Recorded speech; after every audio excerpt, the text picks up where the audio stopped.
السلام علیکم.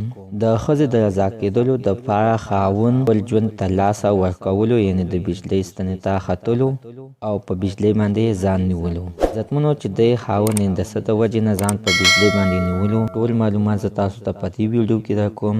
دا ویډیو د سر تر اخره پورې وګورئ. د دې ویډیو نه مخکې زه تاسو ته دا یادګي نه کوم تاسو کو چې زموږ په دې چینل کې نوي وئ حتما داسې زموږ عمده چینل د سره سبسکرایب کړئ، خوا کې سره د ټالۍ نشان ووهئ د هر یوه نوي معلوماتي ویډیو تاسو ته په اسانۍ باندې در ورسیږي. په پاکستان کې یو سړی و چې د ښځه ترېنه خفه وه، د هغې د رضا کولو دپاره یې بجلۍ تارونو ته وختلو او ښځې ته یې ویلې چې زه ځان وژنم که ته ما سره نه پخلا کېږي. سړي ویلې چې زما نه مې ښځه خفه ده، زه د ژوند کولو هېڅ حق نه لرم. پیښه د پاکستان په کشمیر ولسوالۍ کې رامنځته شوې ده.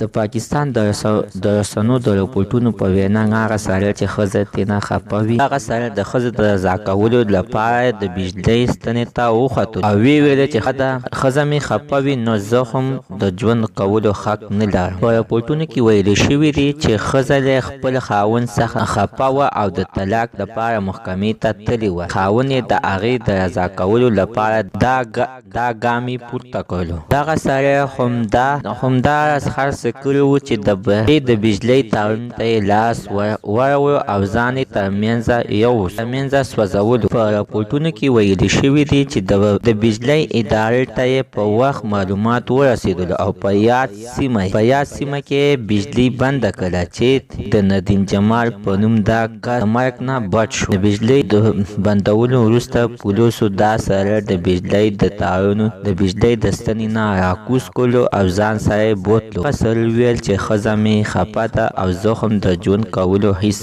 حق نه لرم. دا یادولو چې د پاکستان کې دا ډېرې پیښې مخې ته راځي چې ځینې ځان په رسنیو کې هم په نوم پیدا کړي. نوالو زموږ نننۍ معلومات ته د دې پورې د نوي معلوماتو په اړه د سره زموږ عمده چینل ته سره سبسکرایب کړئ، خوا کې سره د ټالۍ نشان ووهئ. هر یوه نوي معلوماتي ویډیو تاسو ته په اسانۍ باندې در ورسي.